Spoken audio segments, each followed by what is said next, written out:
నీకు జగన్మోహన్ రెడ్డి గారి లాగా విలువలు విశ్వసనీయతలు లేవు. జగన్మోహన్ రెడ్డి గారు అంటే మాట నిలబెట్టుకున్నాడు అనేటువంటిది ఈరోజు ప్రజల్లో ఉంది. కాబట్టి కనీసం 7-8 నెలల్లోనే అయ్యో జగన్మోహన్ రెడ్డి గారిని పోగొట్టుకున్నామే, తప్పు చేశామే, పొరపాటు చేశామనేటువంటి భావం ప్రజల్లో కలిగిందంటేనే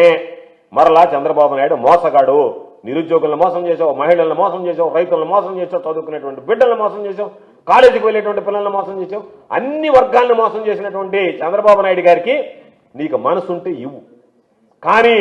నీకు మనసు లేక మనసు రాక దాన్ని ఎగ్గొట్టడానికి జగన్మోహన్ రెడ్డి గారి పరిపాలన ఇంకొక పరిపాలన సాకుగా చూపించి ఎగ్గొట్టేటువంటి ప్రయత్నం మాత్రం దయచేసి చేయకుండా, నీకు మనసు వస్తే, నీకు మనసు అనేది ఉంటే, అయ్యో మనం వీళ్ళ దగ్గర ఓట్లు వేసుకున్నామే, వాళ్ళ ద్వారా అధికారంలోకి వచ్చామే, మనం మన సొంత పనులు చక్కబెట్టుకోవడమే కాదే ప్రజలకు సంబంధించి సంక్షేమ పథకాలు అందించాలనేటువంటి యోచన నువ్వు చేస్తే అది దానికి సంబంధించి సంక్షేమ పథకాలు ఇవ్వడానికి ప్రయత్నం చేయి. అంతే తప్ప ఏదో రకరకాల కుంటి సాకులు చెప్పి అరచేతిలో వైకుంఠం చూపి అధికారంలోకి వచ్చినటువంటి నువ్వు ప్రజలను